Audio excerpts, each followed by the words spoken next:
ज़ाहिर है कि हम डोनाल्ड ट्रंप साहब का जो ट्रुथ पे पैगाम है और जिससे वो नाखुश दिखाई देते हैं, लेटेस्ट जो डिमांड है स्ट्रेट ऑफ हॉर्मोज़ को खोलने की ईरान की तरफ से, उस पर भी बात करेंगे। लेकिन जो अभी खबर आ रही है वो यूएई ने ख़ुद को, जो अरब अमारात का तेल पैदा करने वाली जो कंपनी है, ममालिक की तंजीम है बेसिकली ओपेक, उससे अलहदगी का कह दिया है। 1 मई से इस पर इम्प्लीमेंटेशन हो जाएगा। आप क्या समझती हैं कि जो फैसला किया गया है इस जंग में स्ट्रेट ऑफ हॉर्मोज़ के बंद होने के बाद की सिचुएशन को मद्देनज़र रखते हुए किया गया है, या जो रवाबित रहे हैं अभी हालिया सऊदी अरब के साथ यूएई के, क्योंकि वो तो कह रहे हैं कि वो production they really do not want to keep production capped. जी।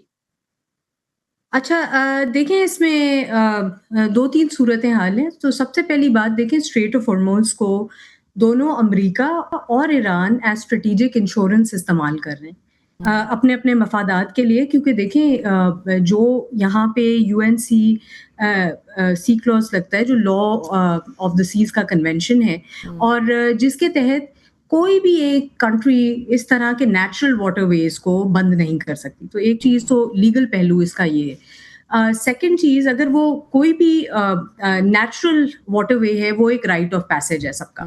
सो यहाँ दोनों, ना अमेरिका के पास हक है, ना ईरान के पास हक है कि इसको बंद करना। लेकिन हैविंग सेड दैट, आप ये देखिए कि ईरान ने इस फॉर्म में अपनी पूरी एक टक्कर दी है यूएस को।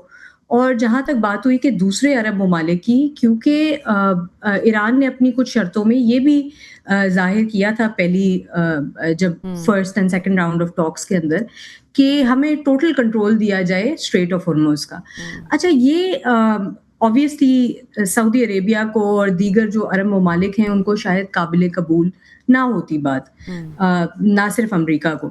सो डेफिनेटली इसमें हम अब जिस तरह के सिनारियो में रह रहे हैं, वो एक मल्टी पोलर वर्ल्ड की तरफ हम जा रहे हैं, जहाँ किसी भी किस्म के नए ब्लॉक्स फॉर्म किए जा रहे हैं। और जो यूएई की गैर शमूलियत ओपेक से, ये डेफिनेटली बज़ाहिर तो यही लग रहा है कि एक तरह से मोटिवेटेड था इस पूरे के पूरे जो सिनारियो से। सो आई थिंक कि इससे ऑब्वियसली यूएई की एक बिल्कुल जो एक पहले रिलायंस थी, या जो अपने आप को वो एक पोजीशन करना चाह रहे थे as a central strategic stand point for the Middle East, उसके अंदर डेफिनेटली ये चीज़ अफेक्ट होती है।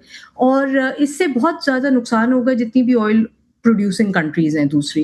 हैविंग सेड दैट, यानी कि मुझे आप जहाँ कह रही तक कि लगता है अगर कि अगर वो हम सिर्फ इंडिविजुअली खुद को अलहदा करके यूएई ऑयल प्रोडक्शन की तरफ जाता है, और जब ये जंग ख़त्म हो जाएगी, ऑयल प्राइसेस जो बहुत ज़्यादा हाइक कर गए हैं, जब अपनी पोजीशंस पर वापस आएंगे तो ऑयल प्रोडक्शन में इजाफा होगा, विच क्लियरली मीन्स कि कोई चेक एंड बैलेंस ना होने की वजह से कुड बी पॉसिबल कि नुकसान उल्टा हो सकता है उस रेस के देखिए अंदर। आप देखिए, अब अगर मैं मीडियम टर्म की इसकी आउटकम की बात करूं, तो ओपेक की देखिए कोर पावर जो है ना, वो है कंट्रोल करना ऑयल की सप्लाई को। एग्जैक्टली। अब अगर यूएई के एग्जिट से क्या होगा कि डायरेक्टली जो कोऑर्डिनेशन है ना इन प्रोडक्शन कट्स की, वो बहुत मुश्किल हो जाएगी। यानी कि एग्जैक्टली, ऑयल ये यही प्राइसेस को यही बात है स्टेबलाइज कि रखना। उन्होंने एक्सप्लेनेशन भी यही दी है कि वो चाहते ही नहीं है कि उनकी प्रोडक्शन को कैप किया जाए।